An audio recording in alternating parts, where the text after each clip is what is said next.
Okay, read it. Okay. Just try. R-O-P. Nope, I already messed it up. Us, we look up now, Graph. Our pop has a gur. Who? Gora Ras Erin Ginto. Ada, Wanye. Hey, P.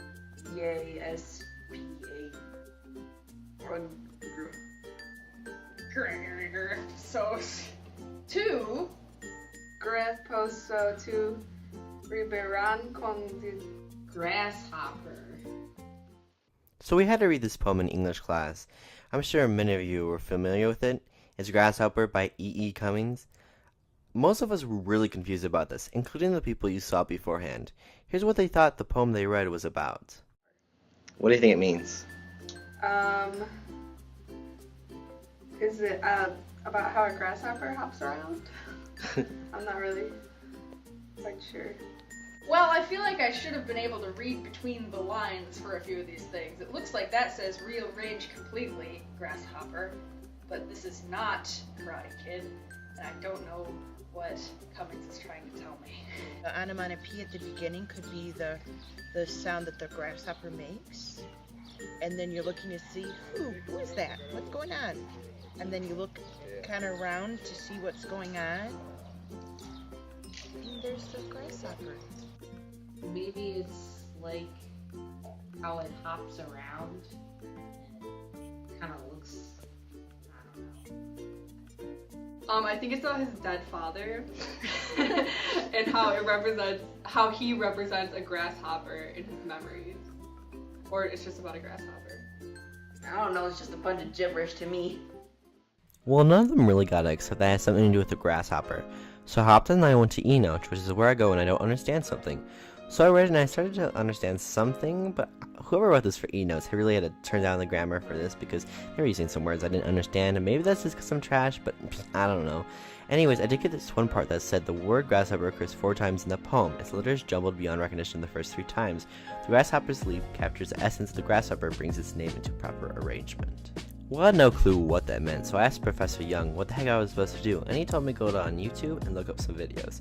So I did, and I found some really good information, like the translation of the poem to proper English, and that reads approximately grasshopper, who as we look up now gathering into as he leaps, arriving to originally become grasshopper. In addition, I learned the poem is somewhat shaped like a grasshopper, as you can see, but it wasn't exactly an academic source, and I wanted another opinion, so I went to go ask Gale. And when I say Gale, I mean the Gale one file search thingy. I didn't come up with much results except for one article talking about grasshopper bugs and stuff, and had one paragraph of the poem.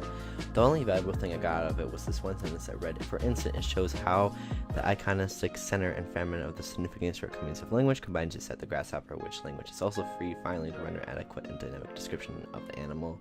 But that points more to the reasons why he wrote the poem instead of what it means.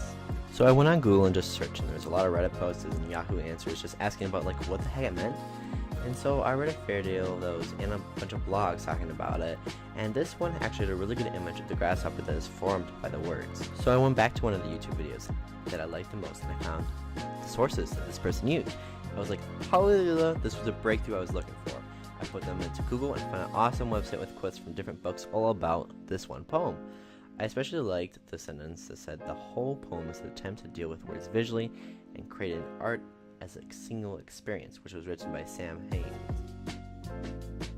Along with the motions of the grasshopper are suggested by various permutations of letters of the grasshopper and other typographical gestures, which was written by Stefan Kushman. So once I bring together all my sources, I'm forced to answer the question, what does it mean?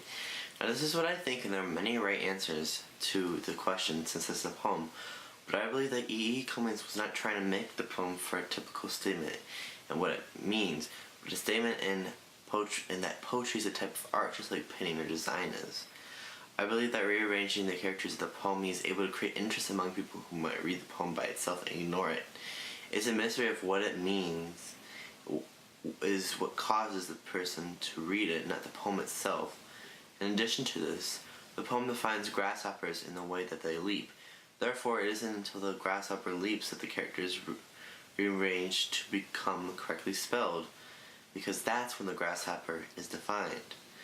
The icing on the cake is how the characters were laid out on the page in such a way to make it look like a grasshopper was leaping, just like in the poem. Now I have to admit, I'm still kind of confused about the poem itself. I think 95%, or maybe 80% sure that this is what it means, but I'm sure there's many other different ways of interpreting it after my research. This is what I believe though. But that's it, and that is what Grasshopper by E.E. Cummings means in my view. Do you agree?